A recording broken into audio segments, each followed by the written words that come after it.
qual que seria a dose ingerida do contaminante químico ou do contaminante microbiológico.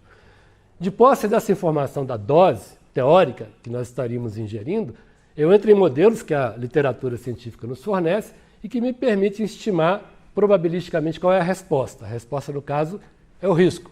É a incidência da doença, no caso de contaminantes químicos, ou mesmo a incidência da infecção, diarreia, etc., né? No caso dos contaminantes microbiológicos. Pode passar. Então, eu posso fazer também esse movimento contrário, né? Se eu admito um determinado nível de risco que considero tolerável, né? Quando eu digo eu, quero dizer a sociedade, a ciência, né? Os organismos internacionais, como a Organização Mundial da Saúde, né? Se eu tenho um nível de risco que eu admito como tolerável, eu posso fazer essa conta ao contrário, né? Então eu posso chegar a qual é a dose admissível, qual é o nível de contaminantes admissível no biossólido, né? No composto, na água, etc. Eu posso fazer essa conta ao contrário. Pode passar, por favor? E para os contaminantes químicos, nós temos basicamente duas abordagens. Uma para os químicos que são não carcinogênicos, chamados threshold chemicals, ou seja, aqueles para os quais a gente admite que exista uma dose abaixo da qual a exposição não leve a efeitos adversos à saúde. Então, quando a gente vê um número, lá, por exemplo, para pegar o pior cenário possível de exposição, que é a ingestão de água, né? A gente bebe, ou deveria beber pelo menos, 2 litros de água por dia. Se vocês forem o padrão de potabilidade estabelecido em norma do Ministério da Saúde, verão que existe uma tolerância de determinado nível de contaminantes químicos, ou seja, aqueles abaixo dos quais, né, das concentrações, nós admitimos que nós podemos beber água a vida inteira e não haverá manifestação de efeitos tóxicos à saúde, né? Isso aqui está representado nessa curva, né? Isso aqui seria a resposta, seria a incidência de efeitos tóxicos, né? Então existe um nível abaixo do qual a gente admite que não haja, admite por evidência científica, naturalmente, né? Que não haja efeito adverso à saúde. É por isso que num padrão de potabilidade da água, está lá, X microgramas por litro de cádmio. Quer dizer que eu posso, em tese, beber água com X microgramas por litro de cádmio a vida inteira e teoricamente não haveria manifestação de efeito crônico, né, à saúde. Mesma coisa para o biossólido. Nós vamos ver nas regulamentações de biossólidos, ou de lodo, ou de composto, que não se exige a ausência do contaminante químico, mas se exige a presença em determinadas concentrações. Pode passar, por favor? A outra... Pode passar. Pode ir, pode ir. Pode ir. A outra, mais uma que eu acho que tem uma animação, isso. Pode voltar. A outra abordagem seria para substâncias carcinogênicas. Dada a severidade do efeito, né, câncer, né, aí a abordagem é outra. Nós não vamos admitir que exista um nível abaixo do qual não haverá risco de desenvolvimento de câncer. Nós vamos admitir que qualquer ingestão de contaminantes que sejam cancerígenos podem levar à manifestação cancerígena, né, de um câncer, mesmo que com probabilidades muito baixas, né? Então essa é a abordagem de toda a normatização de matrizes ambientais, água, etc., né, no mundo inteiro, né? Nós vamos admitir então que exista uma dose correspondente à qual exista um nível de risco que vamos admitir como tolerável, né? Em geral, aos contaminantes químicos carcinogênicos, nós vamos admitir que a dose será correspondente a um nível de risco entre 10 a menos 5 ou 10 a menos 6. O que é isso? Um caso de câncer a cada 100 mil ou 1 milhão de pessoas, além, né, do nível, além do nível de câncer já existente numa determinada sociedade por outras fontes, né? E não pelo biossólido ou pela água, né? Durante 70 anos. Então, esse é o nível, por exemplo, que a Organização Mundial da Saúde trabalha com este nível, né? Se isso é aceitável ou não em determinada sociedade, a sociedade é que tem que decidir se isso é ético, se isso é aceitável. Isso é decisão de cada realidade socioeconômica, cultural, inclusive. Pode passar. Pode passar. Pode voltar um, por favor. E a mesma coisa, eu não vou entrar em detalhes, né? É a mesma lógica com a qual nós trabalhamos para os riscos microbiológicos. Nós vamos admitir, então, que exista doses, mesmo muito baixas. Aqui nós não vamos admitir que não exista risco, similar a abordagem para os carcinogênicos, né? Os riscos microbiológicos, nós vamos admitir que qualquer dose pode levar à infecção, mesmo em probabilidades muito baixas. E vamos admitir, estimativamente, um nível de risco que a gente tome como aceitável. Pode passar. Pode passar. Deixa eu ver mais para frente um pouco. Pode ir mais. Quero chegar no... Não, eu acho que tem que voltar mesmo. Eu não sei onde mais estava. Pode ir voltando? Pode ir voltando. Pode ir. Eu não sei se eu passei. Bom, o nível de risco admitido como tolerável para contaminantes microbiológicos, em geral, inclusive pela Organização Mundial da Saúde, é em torno de 10 a menos 3 a 10 a menos 4. Risco anual, ou seja, um caso de infecção não é doença, a cada 10.000 pessoas ou 10.000 pessoas, né, decorrentes de uma determinada exposição ambiental. Veja que nós estamos falando em estimativas probabilísticas e não em certeza da ocorrência daquele evento. Né? Pode passar. Pode ir. Bom, aqui botei como referência a normatização norte-americana para o uso de biossólidos, pode ir mais uma. E aqui eu circundei, né, porque a normatização norte-americana, e que tem uma influência inegável na regulamentação mundo afora, foca nos contaminantes químicos inorgânicos. Arsênico, chumbo, cobre, etc. Os contaminantes orgânicos, que muitas vezes são objeto de preocupação, pelo menos no que diz respeito ao que nós temos de informação, eu quero dizer a comunidade acadêmica científica, né, não seria o foco de preocupações pela demonstração de evidências. Né? E isso tem se reproduzido em regulamentações mundo afora, inclusive na nossa. Nosso foco também é nos contaminantes inorgânicos. Né? Aqueles que eventualmente coloquem como dúvida, e os contaminantes orgânicos? As evidências até hoje disponíveis não nos levam a ter esse foco como principal. Né? O que a resolução CONAMA, apesar de não ser o foco aqui, diz? Olha, a questão dos orgânicos, os órgãos ambientais estaduais decidam se é relevante ou se não é relevante em cada caso específico. Né? Aqui eu não vou, obviamente, passar por isso, esse material vai estar disponível para vocês. Eu coloquei aqui algumas abordagens, fiz questão, inclusive, de manter o original em inglês, não traduzir, algumas abordagens da regulamentação norte-americana, canadense e europeia com relação aos contaminantes orgânicos, né? Onde nós vamos encontrar aqui, referendo a essa abordagem dos orgânicos não serem a preocupação principal. Pode passar, por favor. Pode ir. E aqui é a regulamentação norte-americana, desde 1993, com os valores para os contaminantes inorgânicos, pode passar, e nós vamos ver a correspondência literal, quase, da nossa legislação, quero dizer, da regulamentação CONAMA, né, 498, para biossólidos. Então, a correspondência quase literal, lodo classe 1, lodo classe 2, e determinados contaminantes. E que números são esses? Esses números são aqueles exatamente correspondentes àquela abordagem a qual eu me referi. Em tese, nós poderíamos comer alface com esses níveis de contaminantes químicos, né, que, em tese, não haveria manifestação de efeitos crônicos à saúde. E vejam, esses números decorrem de um pressuposto de uma condição muito desfavorável, ou seja, que toda a nossa dieta diária de alface fosse correspondente à alface cultivada com biossólidos, o que não é fato. Né?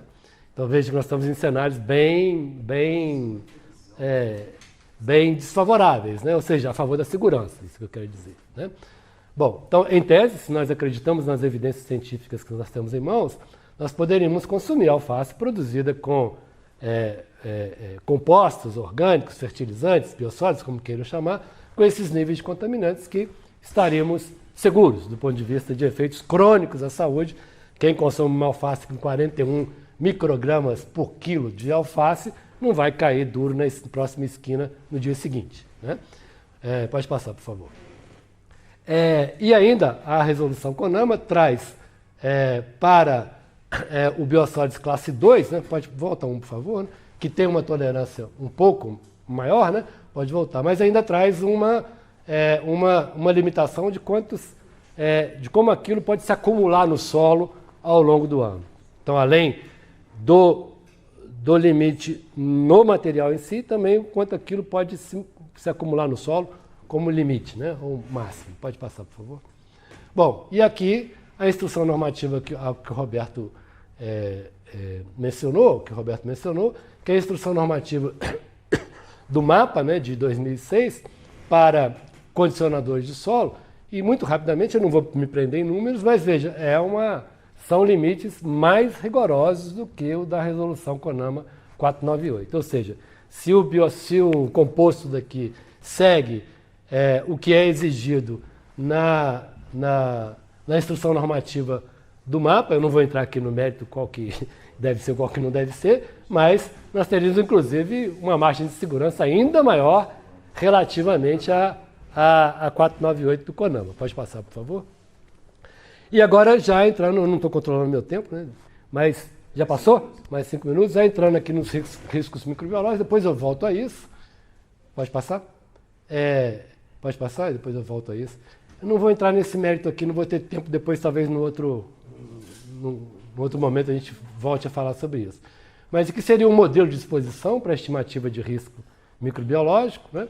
Lembre-se dos números que eu falei, 10 a menos 4, 10 a menos 3, né? Um caso de infecção a cada 1.000 ou 10.000 pessoas, né? E nós fizemos um estudo, pode passar? Pode passar? Pode ir passando, assim, para diversos cenários de exposição, ou seja, o risco da ingestão da hortaliça, que seria adubada, né, ou cultivada com determinado nível de qualidade microbiológica, 3 níveis. Então, o risco inerente à ingestão, o risco inerente à manipulação do biosólido, né, sem qualquer equipamento de proteção individual, sem luva, sem nada, né, e o risco relativo ao trabalhador, que vai colher o material 1 mês, 2 meses depois de ter aplicado o biosólido, né? Então, lembre-se daqueles números, 10 a menos 4, 10 a menos 3, pode passar. Isso aqui volta aqui, por favor. São experimentos que nós conduzimos, né? Produção de alface, couve, cenoura, né? Com biosólidos de diferentes qualidades, exatamente para fazer essas estimativas. Pode passar. Aqui é o decaimento de vírus, né? Que nós monitoramos também ao longo do tempo. Pode passar. Veja que eles morrem rapidamente. As bactérias também morrem rapidamente. Pode passar. Não vou me prender esses números, mas eu quero mostrar o seguinte. A aplicação de biosólidos, e aí o Ronaldo não vai me deixar mentir sozinho, pelo menos, né? A aplicação de biosólidos, quando a gente incorpora aquilo no solo, tem um efeito de diluição, né? A aplicação do composto, né? Quer dizer, o contaminante que está presente em uma determinada concentração no composto, no biosólido, ele vai sofrer um processo de diluição ao ser incorporado e misturado com o solo, né? Nós aplicamos com 7 níveis de qualidade do biosólido produzido, e vejam, os contaminantes praticamente somem, né? Eles caem a níveis não detectáveis, tanto para a E. coli, que é a bactéria indicadora de contaminação, quanto para ovos de homintos, que são os principais indicadores de qualidade microbiológica do composto ou do biosólido. Então eles praticamente somem, né? E aqui nós monitoramos no solo, em couve, em cenoura e em alface, se não me engano, né? Ou seja, produzimos hortaliças aqui com níveis muito piores de biosólidos do que aqueles da resolução CONAMA, e ainda assim, que são os mesmos, né, da instrução normativa do MAPA, aí não tem diferença, e ainda assim não detectamos praticamente nenhuma contaminação das hortaliças. Pode passar. Agora, rapidamente, pode passar. Pode ir. Isso aqui eu quero mostrar para vocês o seguinte, ó. Isso aqui, ó, são os riscos que foram estimativa de risco, né, associados ao consumo de hortaliças produzidas com biosólidos classe 1. Classe 1 seria o classe A da CONAMA. Veja aqui, ó, 10 a menos 14, 10 a menos 10, 10 a menos 12, que seria um caso, eu nem sei, 10 elevado à 12ª potência, né, um caso em cada, sei lá, quintilhões de pessoas por ano.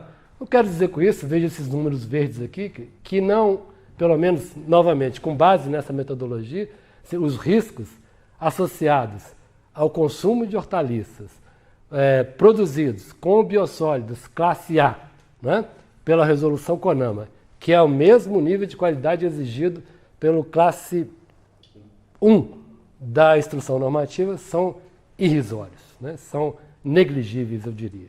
Né? Pode passar. Pode passar? O único momento que nós vamos encontrar alguns números mais vermelhinhos são inerentes à eventual contaminação por mão-boca. Né? É o risco ao trabalhar,dor. Mas essa estimativa que foi feita sem qualquer equipamento de proteção individual, sem luva, sem nada. Né? Pode passar e eu vou terminando. Então, mais uma. Então, não, volta aqui uma. Então, isso aqui é o nível de qualidade que vocês conhecem para o biossólido classe A da resolução CONAMA, que é o mesmo nível de qualidade, como eu já disse, da instrução normativa do MAPA. Né? E eu vi aqui pelo laudo, né, produzido pelo Ronaldo. Estou brincando. Mas eu vi aqui que coliformes termotolerantes, ou E. coli, 0. Né? Ovos de omintos ausentes. Então, eu diria, objetivamente, a pergunta que o Ronaldo deixou como provocação, eu diria que, sem nenhum temor de fazer essa afirmativa, que a produção de hortaliças com o composto produzido aqui pela usina é seguro, do ponto de vista microbiológico e pelos indicadores que eu vi também de contaminantes químicos também. Pode passar? Bom, então aqui eu vou ser bastante franco em relação às restrições de uso que foram colocadas na resolução CONAMA 498. Se vocês olharem o que diz a norma dos Estados Unidos sobre biossólidos classe A, verão que é algo correspondente à da instrução normativa 61, né? 61 de 2020. Ou seja, biossólidos classe A, não há qualquer restrição de uso. No nosso caso, eu estava até comentando isso com o Ronaldo, com o Roberto, antes de vir para cá, a gente, quando trabalha com esse tipo de regulamentação, não pode negligenciar ou ignorar, né, o que existe percepção de risco da população. Então, por mais que existam evidências científicas de segurança, se a percepção, o senso comum na população é de uma certa cautela, nada custa respeitar isso. Então, assim, o que eu quero dizer é que essas restrições de uso colocadas na resolução CONAMA são nessa perspectiva de dar ainda uma sensação de segurança para a população, o senso comum, que possa ter alguma restrição, até do ponto de vista psicológico, né, de estar utilizando um resíduo humano como matéria-prima ou como fertilizante. Então, não se aplicar o biossólido um mês antes do período de colheita para cultivo de alimentos consumidos crus. Isso é margem de segurança. Talvez não fosse nem necessário. Mas. Quanto tempo fica pronto uma rúcula? Hein? Quanto tempo fica pronto? Sim, 60 dias. Não, 30 dias. Melhor ainda. 5 dias. Então pronto. Tá bom, não tá? Pode se usar, então. Hein? Então não se pode usar. Pode. Você acabou de dizer. Só um minuto. A gente vai, se tiver alguma pergunta objetiva, a gente vai ter um momento adequado. Então, não se pode. 30 dias antes do período de colheita, né? Se você vai aplicar com 30 dias antes, fechou os 30 dias, né? Então, exatamente, antes. Então, você aplica, e se você aplicar com intervalo de tempo de 30 dias, está dentro do permitido. Você está entendendo? Não aplicar um mês antes do período de colheita. Então, se você aplica hoje e colhe daqui a um mês, você está de acordo com o que diz a regulamentação. Não concorda? Não. Mas é isso. Né? De qualquer maneira, de qualquer maneira, é a favor da segurança. Veja, que exercício eu estou fazendo aqui? A instrução normativa do MAPA não impõe esse tipo de restrição. Eu estou fazendo um exercício do papel do advogado do diabo aqui, né? Se a gente quisesse ter como referência a resolução CONAMA 498, ainda assim nós estaríamos com muita margem de segurança. A gente pode até discutir essa questão da contabilidade dos 30 dias, né? Mas na nossa leitura, os 30 dias estão aqui contemplados. Né? Pode passar aí para terminar. Tá? Mesma coisa, não vou entrar em detalhes, mas a mesma coisa em relação aos biosólidos classe B. Né? Aí o biosólido classe B também, por questão de margem de segurança ou de cautela até psicológica, foram proibidos para cultivo de hortaliças, né? Na resolução CONAMA. Porém, o biosólido classe B não é 10:3 recolhe, é 10:6 recolhe, né? De muito pior qualidade. Pode passar, por favor. É isso. Então, eu já me antecipando e respondendo a pergunta provocativa colocada aqui pelo Roberto, eu diria que sim, né? Pelo pouco que eu consegui ao longo da vida adquirir ou acumular em termos de conhecimento e de estudo, e na qualidade de alguém que tem assessorado órgãos regulamentadores, minha opinião pessoal que sim, é seguro. O senhor vai deixar essa? Vou deixar.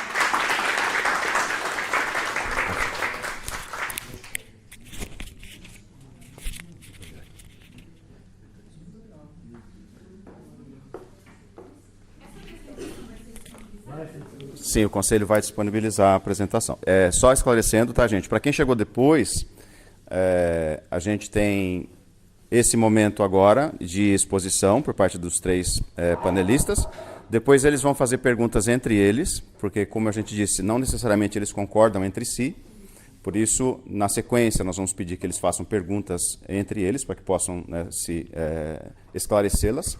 E, na sequência, nós faremos as perguntas de vocês. Então, peço, por favor, paciência. Né? Eu sei que todo mundo tem... Anotem, por favor, deixem tudo anotado, as coisas que vocês chamam a atenção, para que a gente possa se aproveitar o melhor da presença das pessoas que estão aqui conosco, nos ajudando, tá bom? Então, vou pedir agora que a Luísa, né, que é a nossa segunda panelista, nos ajude a esclarecer. Ela trouxe aqui alguns elementos demonstrativos, é isso, né, Luísa? Está aqui na nossa mão. E se alguém não assinou ainda a lista de presença, eu vou passar para que você passe para trás. Acho que as pessoas que estão lá atrás ainda não... Se vocês tiverem caneta aí, tá bom? Você coloca, por favor.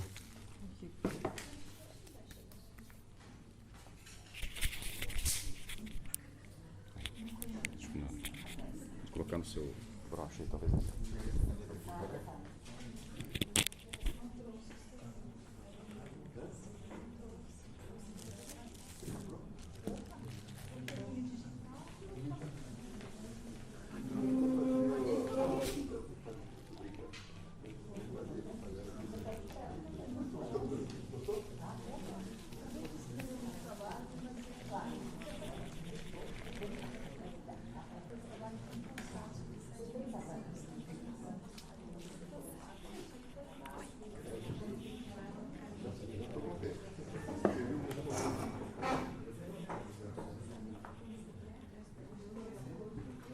Quero.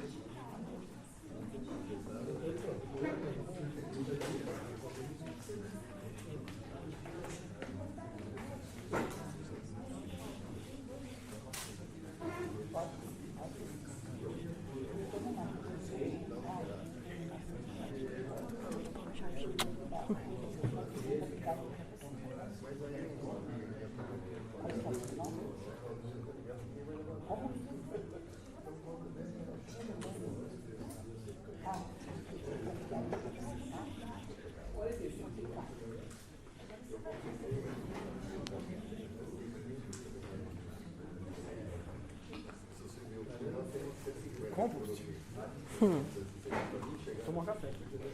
Você trouxe ele? Eu vou só precisar de uma, eu vou passar na mão do pessoal, tá bom? Tá bom. Obrigada. São de lugares diferentes. São? Deixa eu ver o outro. Boa noite, Roberto. Tudo bem?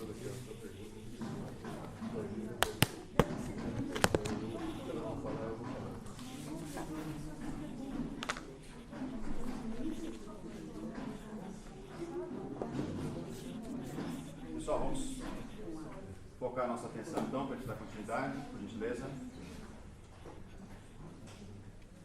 Boa tarde a todos. Meu nome é Luísa Corradini, eu sou engenheira ambiental e sanitarista pela PUC Campinas.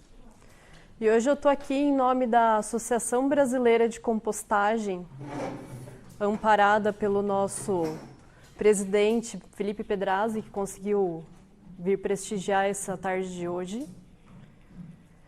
E hoje eu vim aqui para a gente discutir um pouco sobre compostagem. Acredito que eu também sou uma aprendiz. Quanto mais eu estudo a compostagem, mais eu descubro que eu tenho muito o que aprender.